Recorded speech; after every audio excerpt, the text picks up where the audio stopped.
Hello everyone. In today's video we are going to discuss about class 10th physics topic light, reflection and refraction.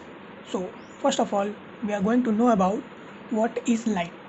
Light is energy which is invisible, but when it falls on the surface of any object it makes them visible to us. Means light एक तरह की energy है जो कि किसी भी object को हमें देखने में हेल्प करती है। जब वो किसी भी ऑब्जेक्ट पर स्ट्राइक करती है, ऑब्जेक्ट की सरफेस को स्ट्राइक करती है तो वो हमें दिखाई देती है। सो अब हमें समझना है इस फिनोमेना को कि लाइट किसी भी थिंग को हमें विजिबल कैसे करती है।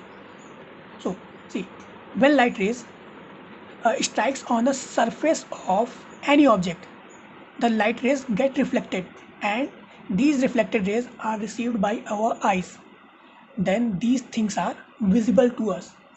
जब भी लाइट रेज किसी ऑब्जेक्ट की सरफेस को स्ट्राइक करते हैं उसके बाद ऑब्जेक्ट की सरफेस उस लाइट रेज को रिफ्लेक्ट कर देती है एंड वो रिफ्लेक्टेड रेज हमारी आइज़ के थ्रू रिसीव किए जाते हैं। देन वो ऑब्जेक्ट हमें या हमारी आइज़ को विजिबल होता है। But one thing is that light is invisible itself. Light खुद के लिए इनविजिबल होती है, हमें लाइट नहीं दिखाई दे रही है, लाइट के थ्रू ऑब्जेक्ट दिखाई दे रहे हैं। सो अब लाइट के थ्रू टू डिफरेंट फिनोमेनाज होते हैं, रिफ्लेक्शन एंड रिफ्रैक्शन। सो अभी हम लोग रिफ्लेक्शन के बारे में डिस्कस करने जा रहे हैं।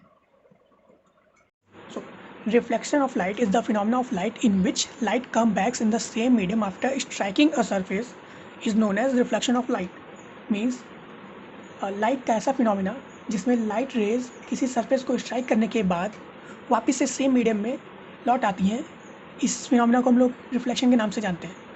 तो रिफ्लेक्शन को समझने के लिए हम लोग एक सिंपल से एग्जांपल लेते हैं। लाइक हम लोग एक बॉल को अर्थ सरफेस पर थ्रो करते हैं और सरफेस से स्ट्राइक करने के बाद बॉल वापस से ऊपर की तरफ या किसी डायरेक्शन में चली जाती है।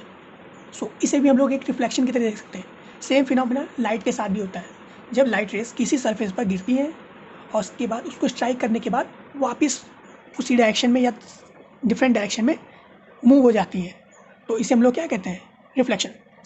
सी there is a figure, this is mirror.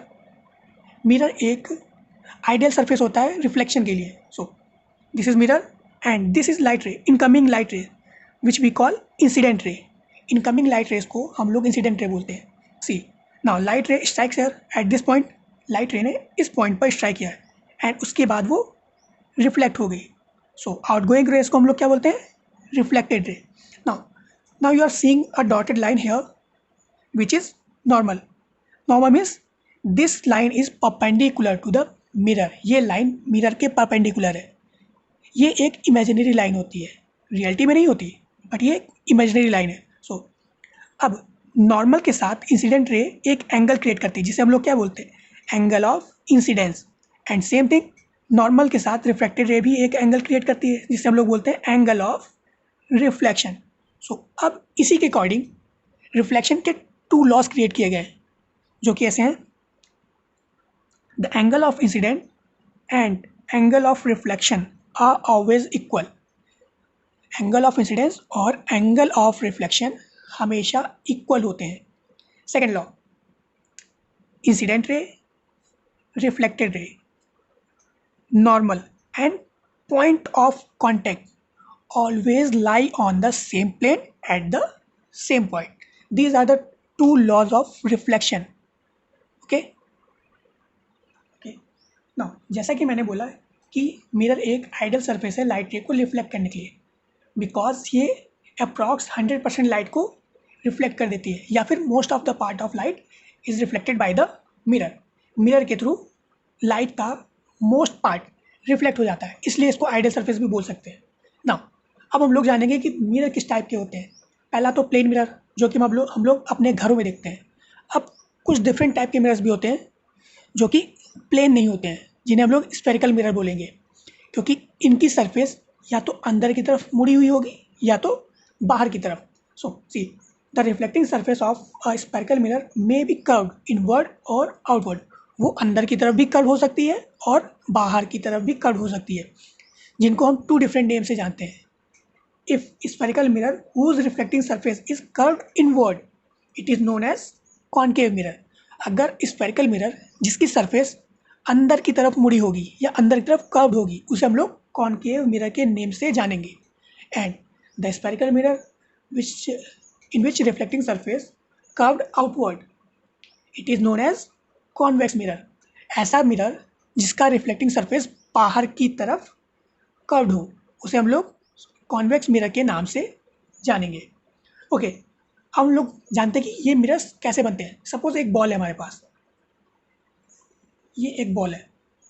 अब अगर हमने इस बॉल को कट कर दिया तो हमारे पास ये जो पार्ट बना है, इसी के थ्रू हम लोग मिरर्स क्रिएट कर रहे हैं। अगर हमने इसके बाहर वाले पार्ट को पॉलिश कर दिया, मतलब अब इसका रिफ्लेक्टिंग सरफेस, अगर हमने बाहर वाले पार्ट को पॉलिश किया, मीन्स अब इसका अंदर वाला पार्ट रिफ्लेक्टिंग सरफेस है, मीन्स ये कौन सा मिरर बन गया, कॉनकेव मिरर। बट अगर अब हमने इसके अंदर वाले पार्ट को पॉलिश किया तो इसके बाहर वाला पार्ट ही रिफ्लेक्टिंग सरफेस बन गया। सो अब हम लोग इसे डिफरेंट नेम से जानेंगे, जो कि है कॉन्वेक्स मिरर।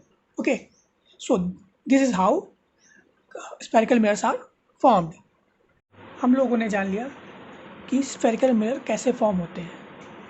स्फेरिकल मिरर एक स्फेयर के थ्रू फॉर्म हो रहे हैं, तो जब स्फेयर के थ्रू फॉर्म हो रहे हैं तो इस स्फेयर का एक सेंटर भी होगा, ठीक है, जो कि उस स्फेरिकल मिरर का सेंटर बोला जाएगा। जैसा कि यहाँ पे, जिसे हम लोग सी से डिनोट कर रहे हैं, ठीक है, ये पॉइंट इस स्फेरिकल मिरर का सेंटर है, जिसे हम लोग सेंटर ऑफ कर्वेचर के नाम से भी जानते हैं। अब इस सेंटर ऑफ कर्वेचर के थ्रू एक सीधी लाइन मिरर को बीच से डिवाइड कर रही है, जो उस डिवाइड पॉइंट को हम लोग क्या बोलेंगे, पोल। अब पोल और सेंटर ऑफ कर्वेचर के मिड पॉइंट को हम लोग बोलेंगे फोकस। फोकस का स्फेरिकल मिरर में बहुत ही बढ़िया रोल है, जो कि आगे मैं आपको बताऊंगा। अब लोग थोड़ा सा और जानते हैं इसके बारे में। अब यहाँ पे स्फेरिकल मिरर से रिलेटेड कुछ टर्म्स हैं। Principal axis. So what is principal axis?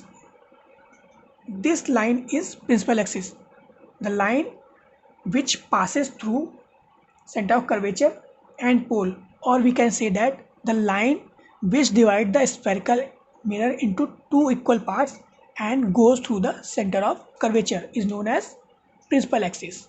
Okay, means एक ऐसी लाइन जो स्फेरिकल मिरर को टू इक्वल पार्ट्स में डिवाइड करे और सेंटर ऑफ कर्वेचर से हो करके जाए, उसे हम लोग क्या बोलेंगे, प्रिंसिपल एक्सिस।